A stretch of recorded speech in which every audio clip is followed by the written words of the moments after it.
فہم دین کے ناقص ہونے کی وجہ سے ہم بہت ساری ایسی چیزیں جو دین سمجھ کے کر رہے ہوتے ہیں وہ دین نہیں ہوتا، اور بہت ساری ایسی چیزیں جن کو ہم لادینی سمجھ کے ترک کر رہے ہوتے ہیں وہ لادینی نہیں ہوتی، وہ عین دین ہوتا ہے۔ تو اس حوالے سے ہمیں علماء کی صحبت میں بیٹھ کر دین کو اس کی اصلی صورت میں اور اصلی شکل میں سمجھنا پڑے گا۔ اللہ کے محبوب علیہ السلام کی خدمت میں 3 طرح کے لوگ آئے حضور کے زواج کے پاس آ کے، انہوں نے حضور کی زندگی کے بارے میں، نمازوں کے بارے میں، روزوں کے بارے، شب خیزیوں کے بارے میں پوچھا۔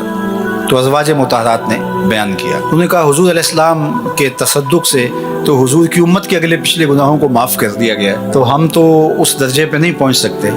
لہٰذا ایک نے کہا کہ میں ساری رات عبادت کروں گا، سوؤں گا نہیں، اور ایک نے کہا کہ میں ہمیشہ روزہ رکھوں گا، اور ایک نے کہا کہ میں کبھی بھی شادی نہیں کروں گا، نکاح نہیں کروں گا اور تجرد کی زندگی گزاروں۔ جب وہ فیصلہ کر کے نکلے اور اللہ کے محبوب تک بات پہنچی تو حضور نے ان کو بلایا اور فرمایا کہ تمہاری یہ باتیں مجھے پہنچی، لیکن سنو، اما واللہ انی لاخشاکم للہ واتقاکم لہ، فرمایا کہ میں تم سے زیادہ اللہ سے ڈرنے والا ہوں اور میرے دل میں تقوی کا نور تم سے کہیں زیادہ ہے۔ لیکنی اصوم و افطر و اصلی و ارقد، لیکن میں روزہ بھی رکھتا ہوں اور افطار بھی کرتا ہوں، نماز بھی پڑھتا ہوں اور رات کو آرام بھی کرتا ہوں۔ واتزوج النساء، عورتوں کے ساتھ میں نے نکاح بھی کر رکھے۔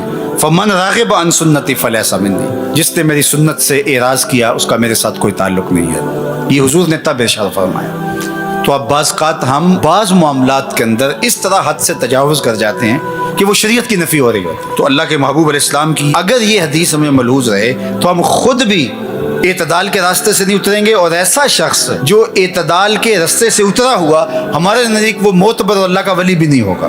کتنے ایسے لوگ کہ جن کا فہم دین تو ناقص ہے ہی ہے، اچھے مسلمان ہونا دور کی بات ہے، وہ اچھے انسان بھی نہیں ہیں، اور ہم ان کو سمجھتے ہیں کہ یہ پہنچے ہوئے ہیں، اور ان کے ارد گرد لوگوں کا ہجوم اور لوگوں کی کثرت ہوتی ہے، تو یہ ہمارا فہم دین ناقص ہے کہ ایسے لوگ بھی اس مارکیٹ میں چلے جاتے ہیں۔ دین کو پوری طرح سے اختیار کرنا ہوگا۔ آپ اعتدال کی راہ پہ گامزن ہوں گے تو پھر ہر ایک کا حق ادا کر رہے ہوں گے۔ ماں اپنی جگہ پہ ہوگی، بیوی اپنی جگہ پہ ہوگی، دوست اپنی جگہ پہ ہوں گے، والدین اپنی جگہ پہ ہوں گے، آپ دنیا داری کے معاملات کو بھی نپٹا رہے ہوں گے، لے کے چل رہے ہوں گے، اور دین کے فرائض واجبات اور سنن مستحبات بھی آپ سے نہیں چھوٹ رہے ہوں گے۔ سارا نظام ساتھ چل رہا ہوگا، نہ یہ ہے کہ ایک جہت چلیں تو دوسری جہت کو ترک کر دیا جائے۔